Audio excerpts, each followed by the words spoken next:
All right, so I was going to talk about this story a day or two ago, and I didn't do it because I wasn't sure if I had time to fit it in.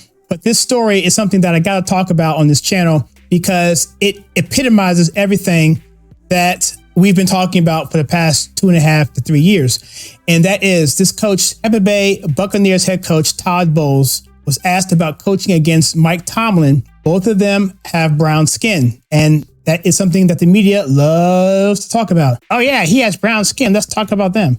And so I'm going to talk to you about it from my perspective. I've only seen it a couple of times. I haven't really had a chance to really look at it at a deep level, but I want to do that right here. And I want to just say, I mean, you may have seen other takes out there that have talked about this. And I'm going to say, again, from my standpoint, what I feel, but also what I did here was a little bit, or actually a lot of disparagement and how the media or the left sees people who are brown skinned or black people in this case.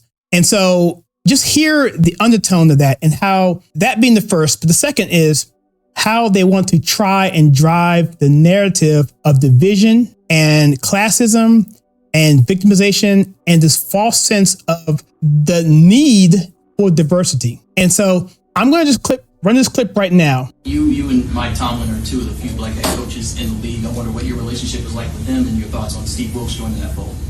Okay, so he basically says, the reporter says, Mike Tomlin, black head coach for the Pittsburgh Steelers. So what's your relationship like? I'm assuming, are they even going to play in the game coming up? Let me see here. This is another article here from Western Journal.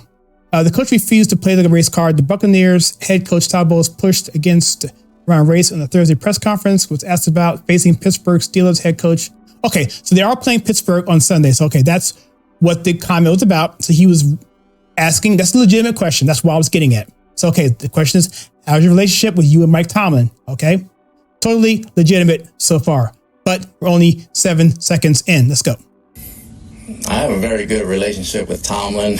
We don't look at what color we are when we coach against each other. We just know each other. Let me back up here because maybe he brought that in there.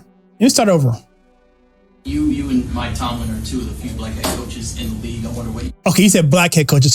So the reporter brought up black head coaches. So that wasn't a really relative statement. So the first question the reporter said was black head coach. Okay, so yeah, so let's keep going. Your relationship is like with them and your thoughts on Steve Wilks joining that fold. I have a very good relationship with Tomlin.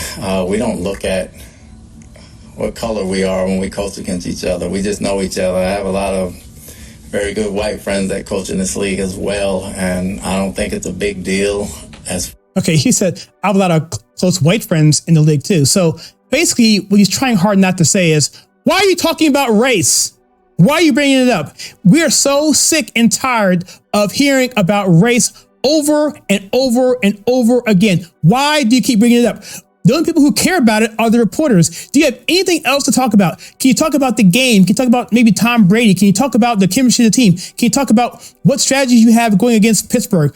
Is there anything that you have in particular that may surprise them? What do you think about the fans or the home crowd advantage or whoever has that?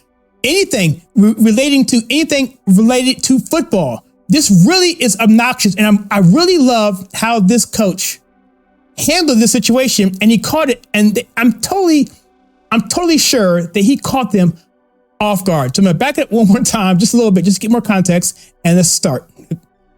What color we are when we coach against each other. We just know each other. I have a lot of very good white friends that coach in this league as well. And because he knows white people are tired of it too. So look, why are you excluding them too? Because my skin tone is X number of shades darker than somebody else. What difference does that make at all? At all? Does anyone who's watching this video tell me what difference does it make? I don't think it's a big deal as far as us being coaching against each other. I think it's normal. Wilks got an opportunity to do a good job. Hopefully he does it. I guess Wilks is another head coach. I guess he's black, I guess. I have no idea who that guy is. I don't watch the NFL anymore, so who knows? And we coach ball. We don't look at color.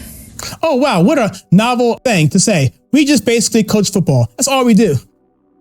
But you also, of course, that's offensive to them because they want you to say, well, actually what happened was because my skin color, I just wish I had a better advantage over what it is now. And because I'm so oppressed, I think I need a 7-point advantage when I'm playing white coaches because I just can't coach as good. So I need an advantage because I am such a victim.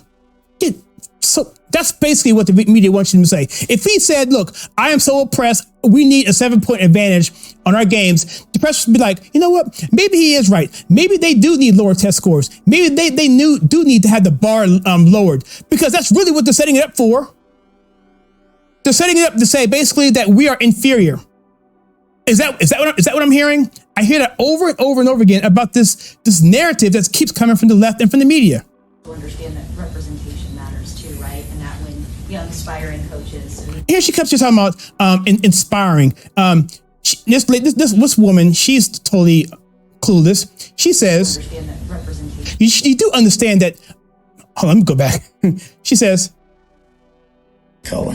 But you also understand that representation matters too, she says representation matters. right? And that when young aspiring coaches or even football players, they see you guys, they see someone that looks like See you guys. them, maybe grew up like them, that has to mean something. Well, when you say you see you guys and look like them and grow up like them, means that we're oddballs to begin with. And Okay, see, that's the thing. They want to make it seem like because you have the same skin color that you have the same life experiences. That's not true. What you're trying hard to say is that people who are dark skinned or brown or black, we come from a depraved society or the hood or the projects or something like that of the situation that the Democrats, your people, helped create. You want to talk about that?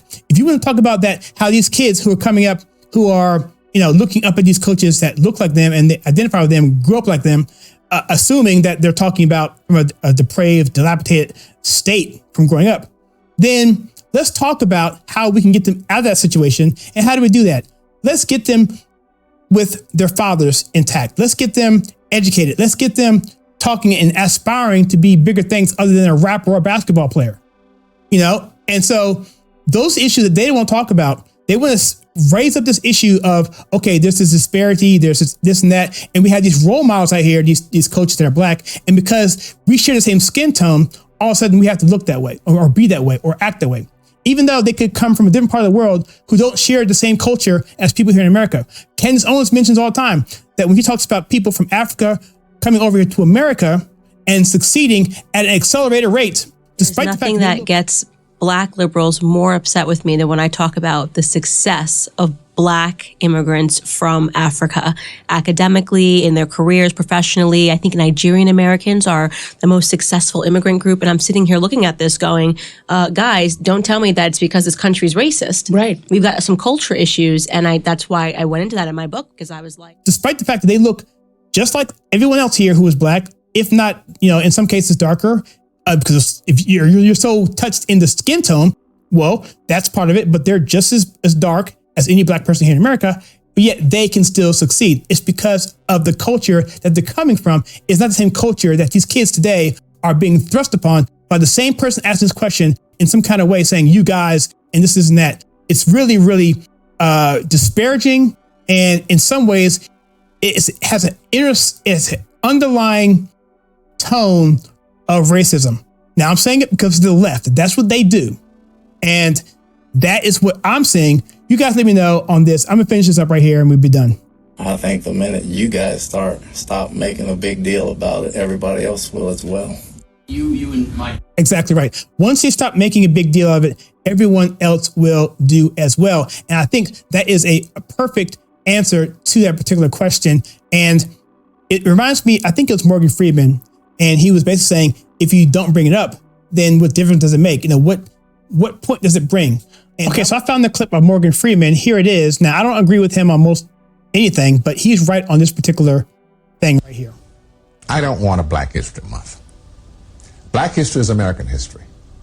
How are we going to get rid of racism? Stop talking about it. I'm going to stop calling you a white man. Yeah. And I'm going to ask you to stop calling me a black man. But that's it. That's what I want to talk about. I kind of blew up there a little bit because this is just something that's so infuriating. And this clip is going around. So I want to give my take on it because I think this is a poignant moment of the year. And I think it's something that's important and it's a discussion that needs to be had. So let me know of your opinion of this in the comments below. How do you think this coach did when it came to those questions about race and Mike Tomlin and the other guy? This guy's name is Todd Bowles. Let me know in the comments below. I would really appreciate it. Until then, guys, I'll see you in the next video.